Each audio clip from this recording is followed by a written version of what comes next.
ಶ್ರೀಯುತರ ಅನೇಕ ಕೃತಿಗಳ ವಿಶ್ವವಿದ್ಯಾಲಯ ಪಠ್ಯಪುಸ್ತಕಗಳಾಗಿ ಮನ್ನಣೆ ಪಡೆದುಕೊಂಡಿರುತ್ತವೆ. ಕರ್ನಾಟಕ ಜಾನಪದ ಮತ್ತು ಯಕ್ಷಗಾನ ಅಕಾಡೆಮಿಯಿಂದ ಜಾನಪದ ತಜ್ಞ, ಕರ್ನಾಟಕ ಸರ್ಕಾರ ರಾಜ್ಯೋತ್ಸವ ಪ್ರಶಸ್ತಿ, ದೆಹಲಿಯ ಕರ್ನಾಟಕ ಸಂಘದಿಂದ ಪ್ರಶಸ್ತಿ, ಗೋರುಚ ಪ್ರಶಸ್ತಿ ಹಾಗೂ 10 ಹಲವಾರು ಪುರಸ್ಕೃತರಾಗಿ ಶ್ರೀಯುತರು ಭಾಜನರಾಗಿರುತ್ತಾರೆ. ಶ್ರೀಯುತರ ನಿಧನದಿಂದ ರಾಜ್ಯವು ಹಿರಿಯ ಜಾನಪದ ಕಲಾವಿದರನ್ನು ಕಳೆದುಕೊಂಡಂತಾಗಿದೆ. ಎಸ್.ಎಲ್. ಭೈರಪ್ಪ ಕಾದಂಬರಿಕಾರರು, ತತ್ವಜ್ಞಾನಿ ಮತ್ತು ಚಿತ್ರಕಥೆಗಾರರಾಗಿದ್ದ ಪದ್ಮಭೂಷಣ ಎಸ್.ಎಲ್. ಭೈರಪ್ಪನವರು ದಿನಾಂಕ 24/9/20 ನಿಧನ ಹೊಂದಿರುತ್ತಾರೆ. 1931 ಆಗಸ್ಟ್ 20ರಂದು ಹಾಸನ ಜಿಲ್ಲೆಯ ಚನ್ನರಾಯಪಟ್ಟಣ ತಾಲೂಕಿನ ಸಂತೇಶಿವರ ಗ್ರಾಮದಲ್ಲಿ ಜನಿಸಿದ್ದ ಶ್ರೀಯುತರು BA ಆನರ್ಸ್ ಹಾಗೂ ತತ್ವಶಾಸ್ತ್ರ ಸ್ನಾತಕೋತ್ತರ ಪದವೀಧರರಾಗಿದ್ದರು. ಬರೋಡಾದ ಮಹಾರಾಜ ಸಜಾಯಜಿರಾವ್ ವಿಶ್ವವಿದ್ಯಾಲಯ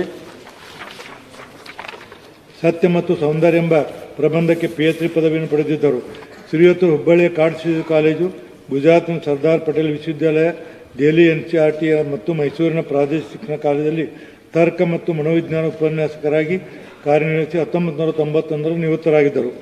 1955ರಲ್ಲಿ ಮೊದಲ ಕೃತಿ ಗತಜ್ಞಾನ ಮತ್ತೆರಡು ಕಥೆಗಳ ಮೂಲಕ ಸಾಹಿತ್ಯದ ಹಲವು ಪ್ರಕಾರಗಳು ಕೃಷಿ ಮಾಡಿದ ಅವರು 1958ರಲ್ಲಿ ಮೊದಲ ಕಾದಂಬರಿ ಭೀಮಕಾಯ ಪ್ರಕಟಣೆಯ ಮೂಲಕ 25 ಕಾದಂಬರಿಗಳು ಸೇರಿದಂತೆ 30ಕ್ಕೂ ಹೆಚ್ಚು ಕೃತಿಗಳನ್ನು ರಚಿಸಿದ್ದಾರೆ.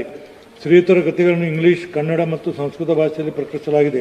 ಶ್ರೀಯುತರ ವಂಶವೃಕ್ಷ, ತಬ್ಬಲೆ ನೀನಾದಿ ಮಗಣೆ, ಮತದಾನ ಮತ್ತು ನಾಯನೆರಗಳು ವಿಮರ್ಶಾತ್ಮಕ ಮೆಚ್ಚುಗೆಗಳನ್ನು ಪಡೆದು ಚಲನಚಿತ್ರಕ್ಕಾಗಿ ನಿರ್ಮಾಣಗೊಂಡು 1966ರಲ್ಲಿ ವಂಶವೃಕ್ಷ ಕೃತಿಗೆ ಕನ್ನಡ ಸಾಹಿತ್ಯ ಅಕಾಡೆಮಿ ಪ್ರಶಸ್ತಿ, 1960ರಲ್ಲಿ ಧಾತು ಕ್ರಾಸಿಂಗ್ ಓವರ್ ಕನ್ನಡ ಮತ್ತು ಕೇಂದ್ರ ಸಾಹಿತ್ಯ ಅಕಾಡೆಮಿ ಪ್ರಶಸ್ತಿ ಲಭಿಸಿತು. ಶ್ರೀಯುತರ ಕಾದಂಬರಿಗಳಲ್ಲಿ ಅತ್ಯಂತ ವಿಮರ್ಶಾತ್ಮಕವಾಗಿ ಮೆಚ್ಚುಗೆ ಪಡೆದ ಪರ್ವ ಮಹಾಭಾರತ ಮಹಾಕಾವ್ಯದಲ್ಲಿ ಸಾಮಾಜಿಕ ರಚನೆ, ಮೌಲ್ಯಗಳ ಮತ್ತು ಮರಣವನ್ನು ಅದ್ಭುತವಾಗಿ ನಿರೂಪಿಸಲಾಗುತ್ತದೆ. ಶ್ರೀಯುತರು ಸಾಹಿತ್ಯ ಲೋಕಕ್ಕೆ ನೀಡಿರುವ ಅಪಾರ ಕೊಡುಗೆಯಾಗಿ ಪದ್ಮಭೂಷಣ, ಪದ್ಮಶ್ರೀ, ಪದ್ಮಶ್ರೀ ಪ್ರಶಸ್ತಿ, ಸಾಹಿತ್ಯ ಅಕಾಡೆಮಿ ಪ್ರಶಸ್ತಿ ಅಲ್ಲದೆ ಇತರೆ 10 ಹಲವಾರು ಪುರಸ್ಕಾರರಾಗಿದ್ದ ಭಾಜನರಾಗುತ್ತಾರೆ. ಶ್ರೀಯುತರ ನಿಧನದಿಂದ ರಾಜ್ಯವು ಹಿರಿಯ ಖ್ಯಾತ ಲೇಖಕರನ್ನು ಕಳೆದುಕೊಂಡಂತಾಗಿದೆ. TJS ಜಾರ್ಜ್ ಹಿರಿಯ ಪತ್ರಕರ್ತ, ಲೇಖಕರು ಹಾಗೂ ಜನಪ್ರಿಯ ಅಂಕಣಕಾರರಾಗಿದ್ದ ಪದ್ಮಭೂಷಣ TJS ಜಾರ್ಜ್ ಅವರು 3/10/25 ನಿಧನ ಹೊಂದಿರುತ್ತಾರೆ. ಮೇ 28/7ರಂದು ಕೇರಳದಲ್ಲಿ ಜನಿಸಿದ ಶ್ರೀಯುತರು ಇಂಗ್ಲಿಷ್ ಸಾಹಿತ್ಯದಲ್ಲಿ ಆನರ್ಸ್ ಪದವೀಧರರಾಗಿದ್ದರು. ವೃತ್ತಿಯಲ್ಲಿ ಲೇಖಕರಾಗಿದ್ದರು. 1950ರಲ್ಲಿ ಮುಂಬೈನಲ್ಲಿರುವ ದಿ ಫ್ರೀ ಪ್ರೆಸ್ ಜರ್ನಲ್ನಲ್ಲಿ ಪತ್ರಿಕೋದ್ಯಮ ವೃತ್ತಿ ಜೀವನವನ್ನು ಪ್ರಾರಂಭಿಸಿ international press institute, the search light ಮತ್ತು ಫಾರ್ ಈಸ್ಟರ್ನ್ ಎಕನಾಮಿಕ್ ರಿವ್ಯೂ ಮೂಲಕ ಏಷ್ಯಾಬಿಕ್ನ ಸ್ಥಾಪಕ ಸಂಪಾದಕರಾಗಿ, ದಿ ನ್ಯೂ ಇಂಡಿಯನ್ ಎಕ್ಸ್‌ಪ್ರೆಸ್ಸಿನ ಸಂಪಾದಕೀಯ ಸಲಹೆಗಾರರಾಗಿದ್ದರು. ಶ್ರೀಯುತರು ಸಾಮಾಜಿಕ ಅನ್ಯಾಯ, ಭ್ರಷ್ಟಾಚಾರ ವಿರುದ್ಧ ಹೋರಾಟ ಮತ್ತು ವಿವಿಧ ಮಹತ್ವದ ವಿಚಾರಗಳ ಬಗ್ಗೆ ಜನಪ್ರಿಯ ಸಾಪ್ತಾಹಿಕ ಪಾಯಿಂಟ್ ಆಫ್ ವ್ಯೂ ಹೆಸರಿನಲ್ಲಿ 25 ವರ್ಷಗಳ ಕಾಲ ಬರೆದ 1300 ಅಂಕಣಗಳು ಕನ್ನಡದ ಪ್ರಭ ಪತ್ರಿಕೆಯಲ್ಲಿ ನೇರ ಮಾತು ಹೆಸರಿನಲ್ಲಿ ಪ್ರಕಟವಾಗಿರುತ್ತಿತ್ತು. ಶ್ರೀಯುತರು ಸಂಪಾದಕ, ಅಂಕಣಕಾರ, ಲೇಖಕ ಮತ್ತು ಶಾಶ್ವತ ಪದಶಾಸ್ತ್ರಜ್ಞರಾಗಿರುವ ಜೊತೆಗೆ ತಮ್ಮ ತೀಕ್ಷ್ಣವಾದ ಲೇಖನಿ ಮತ್ತು ರಾಜಿಯಾಗದ ಧ್ವನಿಯಿಂದ 6 ದಶಕಗಳ ಕಾಲ ಭಾರತೀಯ ಪತ್ರಿಕೋದ್ಯಮ ಶ್ರೀಮಂತಗೊಳಿಸಿದ್ದಾರೆ. ಶ್ರೀಯುತರು ಸಾಹಿತ್ಯ ಮತ್ತು ಶಿಕ್ಷಣ ಕ್ಷೇತ್ರಕ್ಕೆ ನೀಡಿದ ಅತ್ಯುತ್ತಮ ಕೊಡುಗೆಗಾಗಿ ಭಾರತ ಸರ್ಕಾರ ಪದ್ಮಭೂಷಣ ಪ್ರಶಸ್ತಿ ನೀಡಿ ಗೌರವಿಸುತ್ತದೆ. ಕೇಸರಿ ಮಾಧ್ಯಮ ಪ್ರಶಸ್ತಿ, ಕಮಲಾ ಸುರಯ್ಯ ಪ್ರಶಸ್ತಿ, ಅಜಿಕೋಡ್ ಪ್ರಶಸ್ತಿ, ಬಶೀರ್ ಪುರಸ್ಕಾರ ಪ್ರಶಸ್ತಿ, ರಾಜ್ಯೋತ್ಸವ ಪ್ರಶಸ್ತಿ, ಮೊಹಮ್ಮದ್ ಕೋಯಾ ಪತ್ರಿಕೋದ್ಯಮ ಪ್ರಶಸ್ತಿ ಹಾಗೂ ಪತ್ರಿಕಾ ಅಕಾಡೆಮಿ ಪ್ರಶಸ್ತಿ ಅಲ್ಲದೆ ಇತರ 10 ಹಲವಾರು ಪ್ರಶಸ್ತಿಗಳಿಗೆ ಪುರಸ್ಕಾರವಾಗಿ ಭಾಜನರಾಗುತ್ತಾರೆ. ಶ್ರೀಯುತರ ನಿಧನದಿಂದ ರಾಜ್ಯವು ಹಿರಿಯ ಪತ್ರಕರ್ತ ಹಾಗೂ ಲೇಖಕರನ್ನು ಕಳೆದುಕೊಂಡಂತಾಗಿದೆ. ಅನುರಾಧ ಧಾರೇಶ್ವರ್ ಖ್ಯಾತ ಸುಗಮ ಸಂಗೀತ ಗಾಯಕರಾಗಿದ್ದ ಅನುರಾಧ ಧಾರೇಶ್ವರ್ ಅವರು ದಿನಾಂಕ 9/10/25 ನಿಧನ ಹೊಂದಿರುತ್ತಾರೆ. 1938 ನವೆಂಬರ್ 26ರಂದು ಹುಬ್ಬಳ್ಳಿಯಲ್ಲಿ ಜನಿಸಿದ್ದ ಶ್ರೀಯುತರು SLCವರೆಗೆ ವ್ಯಾಸಂಗ ಮಾಡಿದ್ದರು. ಬಾಲ್ಯದಿಂದಲೇ ಶಾಲಾ ಸಮಾರಂಭದಲ್ಲಿ ಹಾಡುತ್ತಾ ಖ್ಯಾತ ಗಾಯಕ, ಆಕಾಶವಾಣಿ ಕಲಾವಿದ ರಾಮಚಂದ್ರ ಜಂತ್ರಿ ಅವರಲ್ಲಿ ಶಿಷ್ಯವೃತ್ತಿಯನ್ನು ಆರಂಭಿಸಿ ಶಾಸ್ತ್ರೀಯ ಸಂಗೀತದ ಮೆದುಳುಗಳು ಹಾಗೂ ಭಾವಗೀತೆಗಳನ್ನು ಕರಗತ ಮಾಡಿಕೊಂಡಿದ್ದವರು. ಶ್ರೀಯುತರು 1966ರಲ್ಲಿ ಧಾರವಾಡದ ಆಕಾಶವಾಣಿಯಲ್ಲಿ ಕಾರ್ಯಕ್ರಮ ನಿರೂಪಕಿಯಾಗಿದ್ದರು. ಎ ಮೇರೆ ವತನ್ ಕೆ ಲೋಗೋ ಹಿಂದಿ ಹಾಡಿನ ಅನುವಾದವುಳ್ಳ ಓ ನನ್ನ ದೇಶ ಭಾಳ ನಿಷ್ಠಾವಂತ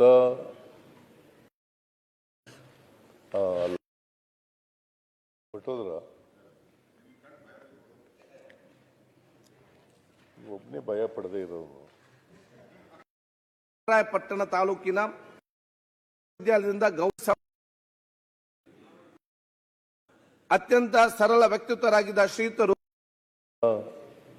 ಅಭಿವೃದ್ಧಿ ಪ್ರಾಧಿಕಾರದ ಅಧ್ಯಕ್ಷರಾಗಿದ್ದರು, MSILನ ಅಧ್ಯಕ್ಷರಾಗಿ ಕೂಡ ಇದ್ದರು, DCC ಬ್ಯಾಂಕ್ನ ನಿರ್ದೇಶಕರಾಗಿ ಕೂಡ ಇದ್ದರು. ಅಂದರೆ ನಾನು ಯಾಕೆ ಇವನ್ನೆಲ್ಲ ಹೇಳ್ತಾ ಇದ್ದೀನಿ ಅಂತಂದರೆ, ಅವರು ಕ್ಷೇತ್ರ ಬರೀ ರಾಜಕಾರಣ ಅಷ್ಟೇ ಅಲ್ಲ, ಬೇರೆ ಬೇರೆ ಕ್ಷೇತ್ರಗಳಲ್ಲೂ ಕೂಡ ಅವರು ತಮ್ಮ ಛಾಪನ್ನು ಮೂಡಿಸ್ತಕ್ಕಂಥ ಪ್ರಯತ್ನವನ್ನು ಮಾಡಿದರು.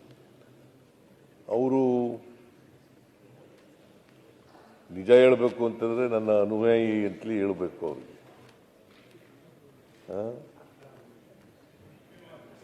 ಅಭಿಮಾನಿ, ನೀವು ನಿಮ್ಮ ಭಾಷೆನೇ ಉಪಯೋಗಿಸೋಣ, ಅಭಿಮಾನಿಯಾಗಿದ್ದರು.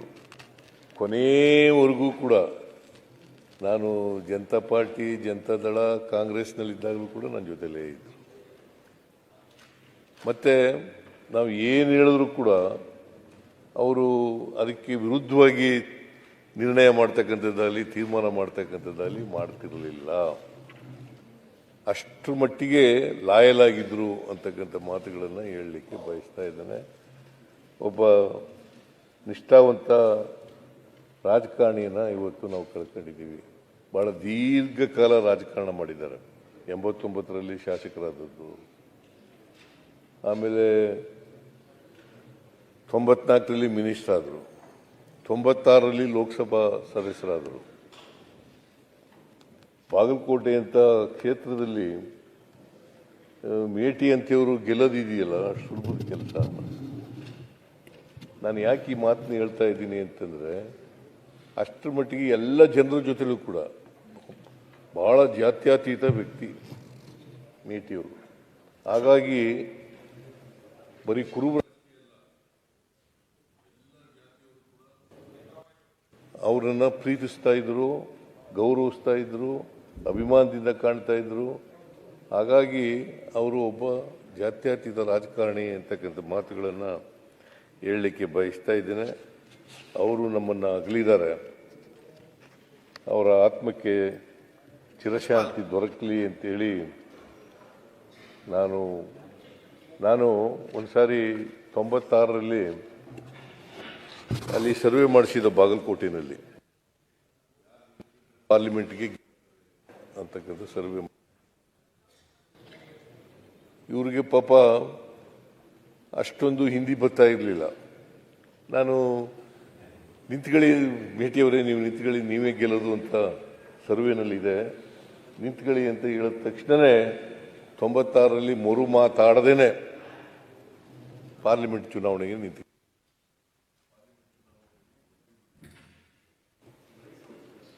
ಸೊ ಪಾಪ ಸಿಟ್ಟಿಂಗ್ ಮಿನಿಸ್ಟರು, ಸಾಮಾನ್ಯವಾಗಿ ಯಾರು ಕೂಡ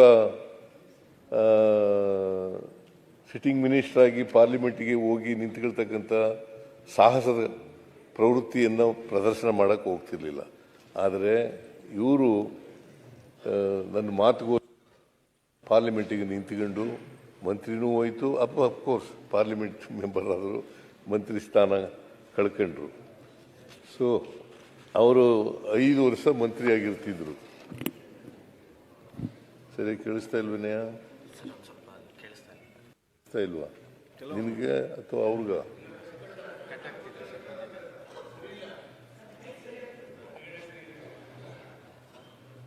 ಸೊ ಅವರು ನನಗೆ ವೈಯಕ್ತಿಕವಾಗೂ ಕೂಡ ನಷ್ಟ ಆಗಿದೆ. ಉತ್ತರ ಕರ್ನಾಟಕದಲ್ಲಿ ಒಬ್ಬ ಅಭಿಮಾನಿಯನ್ನು ಕಳ್ಕೊಂಡಿರ್ತಕ್ಕಂಥದ್ದು ನನಗೆ ವೈಯಕ್ತಿಕವಾಗಿ ನಷ್ಟ ಆಗಿದೆ. ಅಷ್ಟೇ ಅಲ್ಲ, ಬಾಗಲಕೋಟೆ ಉತ್ತರ ಕರ್ನಾಟಕ ಭಾಗದಲ್ಲಿ ಅಪಾರವಾದಂಥ ನಷ್ಟ ಆಗಿದೆ. ಕಾಂಗ್ರೆಸ್ ಪಕ್ಷಕ್ಕೂ ಕೂಡ ನಷ್ಟ ಆಗಿದೆ ಅಂತಕ್ಕಂಥ ಮಾತುಗಳನ್ನು ಹೇಳಿ ಅವರ ಆತ್ಮಕ್ಕೆ ಚಿರಶಾಂತಿ ದೊರಕಲಿ. ಅವರಿಗೆ 3 ಜನ ಮಕ್ಕಳಿದ್ದಾರೆ, ಒಬ್ಬ ಹೆಣ್ಮಗಳು, 2 ಗಂಡು ಮಕ್ಕಳು. ವೃತ್ತಿನಲ್ಲಿ ಕೃಷಿಕರು, ಇವರು ಮೂಲತಃ ಕೃಷಿಕರು. ಆಮೇಲೆ ರಾಜಕಾರಣ ಪ್ರಾರಂಭ ಮಾಡಿದ್ದು ಮಂಡಲ ಪಂಚಾಯಿತಿ ಅಧ್ಯಕ್ಷನಾಗಿ ರಾಜಕಾರಣ ಪ್ರಾರಂಭ ಮಾಡಿದರು. ಅಲ್ಲಿಂದ ಕೊನೆಯವರೆಗೂ ಕೂಡ ಈ ಸದನದ ಸದಸ್ಯರಾಗಿ ಕೂಡ ಇದ್ದರು. ಪಾಪ ಸಿಟ್ಟಿಂಗ್ ಮೆಂಬರು. ಅವರಿಗೆ ನಾನು ಆಸ್ಪತ್ರೆಗೆ ಹೋಗಿ ನೋಡ್ಕೊ ಬಂದಿದ್ದೆ. ಆಸ್ಪತ್ರೆಗೆ ಹೋದಾಗ ನಾನು ಇನ್ನೂ 10 ವರ್ಷ ಬದುಕ್ತೀನಿ ಅಂತ ಪಾಪ ಹೇಳಿದ್ರು. 10 ವರ್ಷ ಬದುಕ್ತೀನಿ ನಾನು ಅಂತ ಹೇಳಿದ್ರು. ಆಮೇಲೆ ನಾನು ಮೈಸೂರಿಗೆ ಹೋಗಿದ್ದೆ. ಮೈಸೂರಿಗೆ ಅವರ PA ಒಬ್ರು ಇದ್ದಾರೆ, ಶೆಟ್ಟರ್ ಅಂತ, ಶೆಟ್ಟರ್ ಒಳೆ ಬಸು ಶೆಟ್ಟರ್ ಅಂತ ಇದೆ. ಅವರು ಯಾವಾಗಲೂ ಇವ್ರ ಜೊತೆಯಲ್ಲಿ ಇರ್ತಿದ್ರು. ನನಗೆ ಫೋನ್ ಮಾಡಿದ್ರು, ಸರ್ ಯಾಕೋ ಕಷ್ಟ ಇದೆ ಅಂತ ಹೇಳಿ. ನಾನು ಮೈಸೂರಿನಲ್ಲಿ ಇದ್ದವನು ಕೂಡಲೇ ಬಂದೆ. ಆಮೇಲೆ ಬಂದು ನೋಡಿದ್ರೆ ನಿಧನರಾಗಿದ್ದರು. ಸೊ ಅಂಥ ಒಬ್ಬ ಅಪರೂಪದ ರಾಜಕಾರಣಿಯನ್ನು ನಾವು ಇವತ್ತು, ಮತ್ತು ಯಾರಿಗೂ ಕೂಡ ವೈರತ್ವ ಇರಲಿಲ್ಲ. ಅವರಿಗೆ ವಿರೋಧ ಪಕ್ಷದವ್ರ ಜೊತೆಲೂ ಚೆನ್ನಾಗಿದ್ರು, ಜನಗಳ ಜೊತೆಲೂ ಚೆನ್ನಾಗಿದ್ರು, ನಮ್ಮ ಜೊತೆಲೂ ಚೆನ್ನಾಗಿದ್ರು. ಪೊನ್ನಣ್ಣವರೇ, ಪೊನ್ನಣ್ಣ ಏನಪ್ಪ ಲೇಟ್ ಬರುತ್ತೆ, ಮಾತಲ್ಲಿ ಕೂತು ಮಾತಾಡ್ತೀರಿ. ಸರಿ ಸರ್. ಸೊ ಅಂಥ ವ್ಯಕ್ತಿಯನ್ನು ನಾವು ಇವತ್ತು ಕಳ್ಕೊಂಡು ಒಂದು ರೀತಿ ರಾಜಕೀಯ ತಬ್ಲಿತನ ನಮ್ಮನ್ನು ಕಾಡ್ತಾ ಇದೆ ಅಂತಕ್ಕಂಥ ಮಾತುಗಳನ್ನು ಹೇಳಲಿಕ್ಕೆ ಬಯಸ್ತೇನೆ. ಅವರ ಆತ್ಮಕ್ಕೆ ಚಿರಶಾಂತಿ ದೊರಕಲಿ, ಅವರ ಕುಟುಂಬ ವರ್ಗದವರಿಗೆ ಮತ್ತು ಅವರ ಅಭಿಮಾನಿಗಳಿಗೆ ಅವರ ಸಾವಿನ ದುಃಖವನ್ನು ಭರಿಸ್ತಕ್ಕಂಥ ಶಕ್ತಿ ಕೊಡಲಿ ಅಂತೇಳಿ ನಾನು ಪ್ರಾರ್ಥನೆಯನ್ನು ಮಾಡಲಿಕ್ಕೆ ಬಯಸ್ತಾ ಇದ್ದೇನೆ. ಆಮೇಲೆ RV ದೇವರಾಜ್ ಮಾಜಿ ಶಾಸಕರು ಒಂದು 15 ದಿನಗಳಿಂದ ನನ್ನನ್ನು ಭೇಟಿಯಾಗಿದ್ದರು. ಭೇಟಿಯಾಗಿ ನಮ್ಮಲ್ಲಿ ಕೆಲವು ಇನ್ಸ್ಪೆಕ್ಟರ್ಗಳು ಖಾಲಿ ಆಗ್ತಾ ಇದೆ, ಅದನ್ನು ಭರ್ತಿ ಮಾಡಿಕೊಡಿ ಅಂತ ಕೇಳಕ್ಕೆ ಬಂದಿದ್ದರು. ಮತ್ತು ರಾಜಕೀಯ ವಿಚಾರಗಳನ್ನು ಕೂಡ ಚರ್ಚೆ ಮಾಡಲಿಕ್ಕೆ ಮಾಡಿದ್ರು. ಪಾಪ ಅವರು ಒಬ್ಬ ಕಾಂಗ್ರೆಸ್ಸಿನ ನಿಷ್ಠಾವಂತ ಕಾರ್ಯಕರ್ತ, 3 ಸಾರಿ ಶಾಸಕರಾಗಿದ್ದರು, ಒಮ್ಮೆ ಮೇಲ್ಮನೆ ಸದಸ್ಯರಾಗಿದ್ದರು. ಅವರು ನಮ್ಮನ್ನು ಅಗಲಿದ್ದಾರೆ. ಅವ್ರದ್ದು ಭಾಳ ದುಃಖದ ಸಂಗತಿ ಏನಪ್ಪ ಅಂತಂದರೆ, ನೆಕ್ಸ್ಟ್ ಡೇ ಅವ್ರದ್ದು ಹುಟ್ಟಿದಬ್ಬ ಇತ್ತು. ಮೈಸೂರಿಗೆ ಹೋಗಿದ್ದಾರೆ, ಚಾಮುಂಡೇಶ್ವರಿ ದರ್ಶನ ಮಾಡಲಿಕ್ಕೋಸ್ಕರ ಮೈಸೂರಿಗೆ ಹೋಗಿದ್ದಾರೆ. ಆ ಮೈಸೂರಿಗೆ ಹೋಗಿ ಅಲ್ಲೇ ಸತ್ತೋಗ್ಬಿಟ್ಟಿದ್ದಾರೆ. ಪಾಪ ಮೈಸೂರಿನಲ್ಲೇ ಸತ್ತೋಗ್ಬಿಟ್ಟಿದ್ದಾರೆ. ಇದು ಭಾಳ ದುಃಖದ ಸಂಗತಿ ಅಂತಕ್ಕಂಥ ಮಾತುಗಳನ್ನು ಹೇಳಲಿಕ್ಕೆ ಬಯಸ್ತಾ ಇದ್ದೇನೆ. ಸೊ ಅವರ ಸಾವಿನಿಂದ ಕಾಂಗ್ರೆಸ್ ಪಕ್ಷಕ್ಕೆ ತುಂಬಲಾರದ ನಷ್ಟ ಆಗಿದೆ ಅಂತಕ್ಕಂಥ ಮಾತುಗಳನ್ನು ಹೇಳ್ತಾ ಅವರ ಆತ್ಮಕ್ಕೆ ಚಿರಶಾಂತಿ ದೊರಕಲಿ, ಅವರ ಕುಟುಂಬ ವರ್ಗದವರಿಗೆ ಅವರ ಸಾವಿನ ದುಃಖವನ್ನು ಭರಿಸ್ತಕ್ಕಂಥ ಶಕ್ತಿ ಕೊಡಲಿ, ಅವರ ಅಭಿಮಾನಿಗಳಿಗೆ ಶಕ್ತಿ ಕೊಡಲಿ ಅಂತೇಳಿ ಪ್ರಾರ್ಥನೆಯನ್ನು ಮಾಡಲಿಕ್ಕೆ ಬಯಸ್ತಾ ಇದ್ದೇನೆ. ಆಮೇಲೆ ಶಿವಶರಣಪ್ಪ ಗೌಡ ಪಾಟೀಲ್ ಮಾಜಿ ಶಾಸಕರು. ನಾನು MLA ಇದ್ದಾಗ ಇರಲಿಲ್ಲ ಇವರು. ನಾನು 99ರಲ್ಲಿ ಸೋತಿದ್ದೆ. ಆಗ 99ರಲ್ಲಿ ಯಲಬುರ್ಗದಿಂದ ಶಾಸಕರಾಗಿದ್ದರು. MA ಪದವೀಧರರು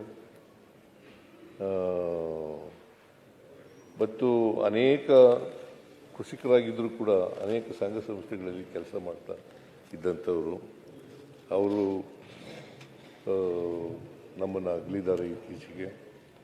ಅವರ ಆತ್ಮಕ್ಕೆ ಚಿರಶಾಂತಿ ದೊರಕಲಿ ಅಂತೇಳಿ ಮತ್ತು ಅವರ ಕುಟುಂಬ ವರ್ಗದವರಿಗೆ ಅವ್ರ ಸಾವಿನ ದುಃಖವನ್ನು ಭರಿಸ್ತಕ್ಕಂಥ ಕೆಲಸ ಮಾಡಲಿ ಅಂತೇಳಿ ನಾನು ಪ್ರಾರ್ಥನೆ ಮಾಡ್ತೇನೆ.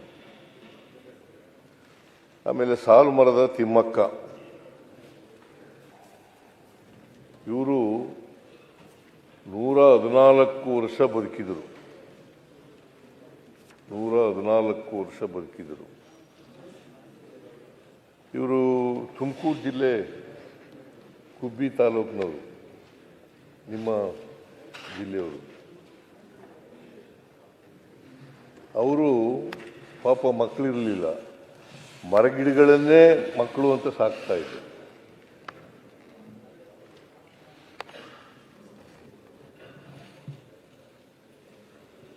ಅವರು ಸುಮಾರು 4,000 ಮರಗಿಡಗಳನ್ನು ನೆಟ್ಟಿದ್ರು. ಅಷ್ಟೇ ಅಲ್ಲ, ಅದನ್ನು ಪೋಷಣೆ ಕೂಡ ಮಾಡ್ತಕ್ಕಂಥ ಕೆಲಸವನ್ನು ಮಾಡ್ತಾ ಇದ್ರು. ಮತ್ತು ಅವರು ಬೆಳೆಸಿದಂಥ ಮರಗಳಿದಾವಲ್ಲ, ಇವತ್ತು ಜೀವಂತವಾಗಿದ್ದಾವೆ. ಸುಮಾರು ದಶಕಗಳು ಮರಗಳನ್ನು ನೆಟ್ಟು ಬಂದಿದ್ದಾರೆ. ಅದಕ್ಕೆ ಅವರನ್ನು ಸಾಲು ಮರದ ತಿಮ್ಮಕ್ಕ ಅಂತ ಕರೀತಾ ಇದ್ರು. ಜೊತೆಗೆ ಅವರಿಗೆ ಕೊನೆಯಲ್ಲಿ ನಾನು ನೋಡಲಿಕ್ಕೆ ಹೋಗಿದ್ದೆ. ತಿಮ್ಮಕ್ಕನವರು ಒಂದು ಲೆಟರ್ ಕೊಟ್ಟರು ಅವತ್ತು ನನಗೆ. ಅದೇನು ಲೆಟರು ಅಂತಂದರೆ, ಬೇಲೂರಿನಲ್ಲಿ ಒಂದು ವಸ್ತು ಸಂಗ್ರಹಾಲಯವನ್ನು ಮಾಡಬೇಕು ತಿಮ್ಮಕ್ಕನವರ ಹೆಸರಿನಲ್ಲಿ ಅಂತಕ್ಕಂಥ ಮಾತುಗಳನ್ನು ಹೇಳಿದ್ರು. ನಾನು ಅದನ್ನು ಗಂಭೀರವಾಗಿ ನಮ್ಮ ಸರ್ಕಾರ ಪರಿಶೀಲನೆ ಮಾಡ್ತದೆ ಅಂತಕ್ಕಂಥ ಮಾತುಗಳನ್ನು ಹೇಳಲಿಕ್ಕೆ ಬಯಸ್ತಾ ಇದ್ದೇನೆ. ಜೊತೆಗೆ ಅನೇಕ ಪ್ರಶಸ್ತಿಗಳು ಅವರಿಗೆ ದೊರಕಿದ್ದವು. 95ರಲ್ಲಿ ರಾಷ್ಟ್ರೀಯ ಪೌರ ಪ್ರಶಸ್ತಿ ಬಂದಿತ್ತು. 97ರಲ್ಲಿ ಇಂದಿರಾ ಪ್ರಿಯದರ್ಶಿನಿ ವೃಕ್ಷಮಿತ್ರ ಪ್ರಶಸ್ತಿ ಬಂದಿತ್ತು. ಕರ್ನಾಟಕ ರಾಜ್ಯೋತ್ಸವ ಪ್ರಶಸ್ತಿ ಬಂದಿತ್ತು. ಹಾಗೂ ನಾಡೋಜ ಪ್ರಶಸ್ತಿಗಳು ಕೂಡ ಬಂದಿದ್ದವು. ಸೊ ಅವರು ಕೇಂದ್ರ ಸರ್ಕಾರ ಅವರು ಪರಿಸರವಾದಿಗಳು ಅಂತೇಳಿ ಮರಗಿಡಗಳನ್ನು ರಕ್ಷಣೆ ಮಾಡ್ತಕ್ಕಂಥ, ಪರಿಸರವನ್ನು ರಕ್ಷಣೆ ಮಾಡ್ತಕ್ಕಂಥ ಕೆಲಸ ಮಾಡಿದರು ಅಂತೇಳಿ ಅವರಿಗೆ ಪದ್ಮಶ್ರೀ ನಾಗರಿಕ ಪ್ರಶಸ್ತಿಯನ್ನು ಕೂಡ ಕೊಟ್ಟಿದ್ದರು ತಿಮ್ಮಕ್ಕನವರ ಆತ್ಮಕ್ಕೆ. ಆಮೇಲೆ ನಮ್ಮ ಸರ್ಕಾರ ಅವರಿಗೆ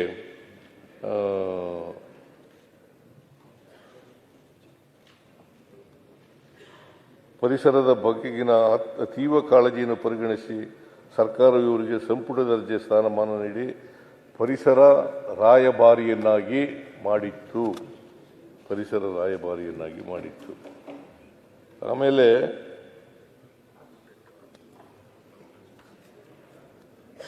ಇವರ ಹೆಸರಿನಲ್ಲಿ ಪ್ರಶಸ್ತಿ ಕೊಡಬೇಕು ಅಂತ ತೀರ್ಮಾನ ಮಾಡಿದ್ದೀವಿ, ಈಗಾಗಲೇ ಘೋಷಣೆ ಮಾಡಿದ್ದೀವಿ.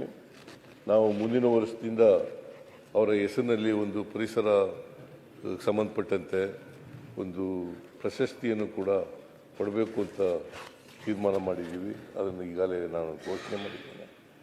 ಇವರ ಆತ್ಮಕ್ಕೆ ಶಾಂತಿ ದೊರಕಲಿ ಅಂತೇಳಿ ದೇವರಲ್ಲಿ ಪ್ರಾರ್ಥನೆ ಮಾಡ್ತೇನೆ.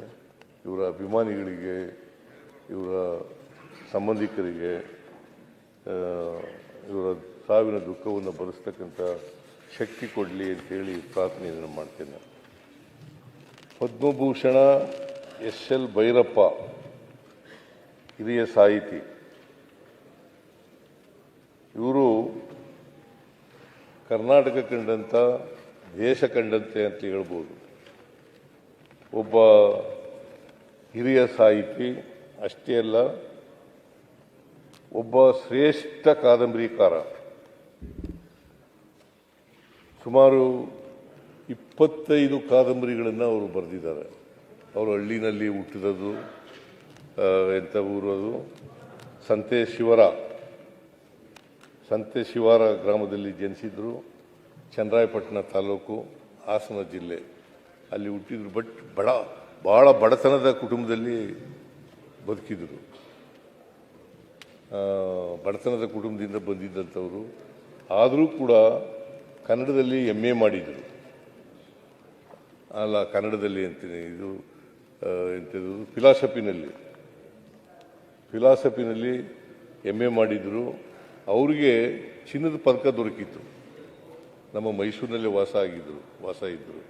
ಕೊನೆಯಲ್ಲಿ ಆ ವಿಶ್ವವಾಣಿ ಪತ್ರಿಕೆಯವರು ಇದ್ರಲ್ಲ, ಯಾರು ಸಂಪಾದಕರು, ವಿಶ್ವೇಶ್ವರ ಭಟ್, ಅವ್ರ ಮನೆಯಲ್ಲಿ ಇದ್ದರು. ನಾನು ಅವ್ರು ಸಾಯೋಕ್ಕಿಂತ ಮುಂಚಿತವಾಗಿ ಒಂದು ವರ್ಷ ಅಂತ ಅನಿಸುತ್ತೆ, ಒಂದು ವರ್ಷನೂ ಆಗಿಲ್ಲ, 6 ತಿಂಗಳು ಆಗಿರಬೇಕು. 6 ತಿಂಗಳಲ್ಲಿ ನಾನು ವಿಶ್ವವಾಣಿ ಪತ್ರಿಕೆಯವ್ರದ್ದು ಒಂದು ಪ್ರವಾಸ ಕಥನ ಅಂತ ಒಂದು ಪ್ರವಾಸಿ ನೀವು ಬಂದಿದ್ರಿ ಆಗ ಬಂದಿದ್ರು ಅವರು ಭೈರಪ್ಪನವ್ರು ಬಂದಿದ್ರು. ಸೊ ಅವತ್ತು ಆರೋಗ್ಯವಾಗಿ ಇದ್ದರು. ಬಟ್ ವಯಸ್ಸಾಗಿತ್ತು, 94 ವರ್ಷ ವಯಸ್ಸಾಗಿತ್ತು. ಬಟ್ ಕಿವಿ ಅಷ್ಟೊಂದು ಕೇಳಿಸ್ತಾ ಇರಲಿಲ್ಲ.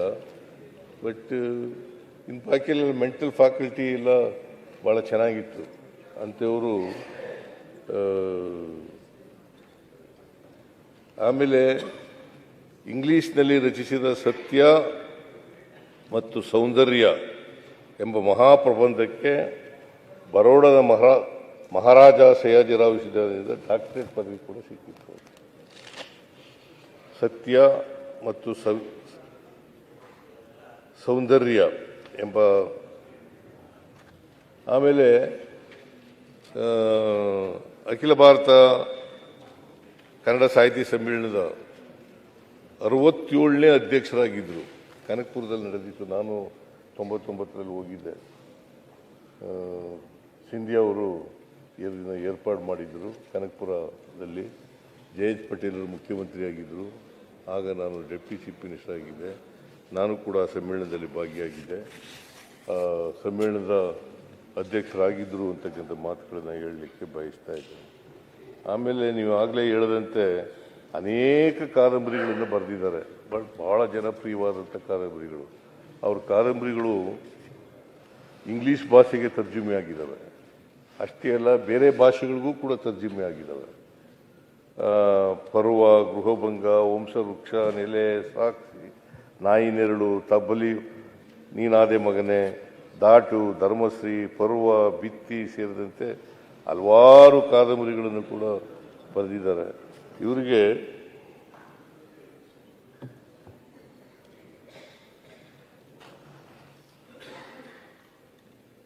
ಇವರಿಗೆ ಪರ್ವ ಕಾದಂಬರಿ ಇದೆಯಲ್ಲ, ಅದು ಬಹಳ ಜನಪ್ರಿಯವಾದಂಥ ಕಾದಂಬರಿ.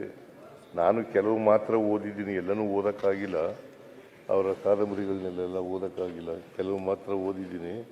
ಬಟ್ ಮೈಸೂರಿನಲ್ಲಿ ಕೊನೆಯಲ್ಲಿ ರೀಜನಲ್ ಕಾಲೇಜಿನಲ್ಲಿ ಪ್ರೊಫೆಸರ್ ಆಗಿದ್ದರು. ಆಮೇಲೆ ಬೇರೆ ಬೇರೆ ಕಡೆಯೂ ಕೂಡ ಪ್ರೊಫೆಸರ್ ಆಗಿ ಕೆಲಸ ಮಾಡಿದರು.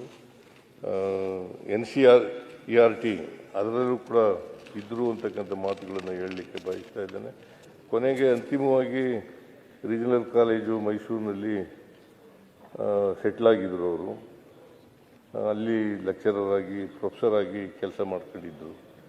ಆಮೇಲೆ ಪದ್ಮಶ್ರೀ,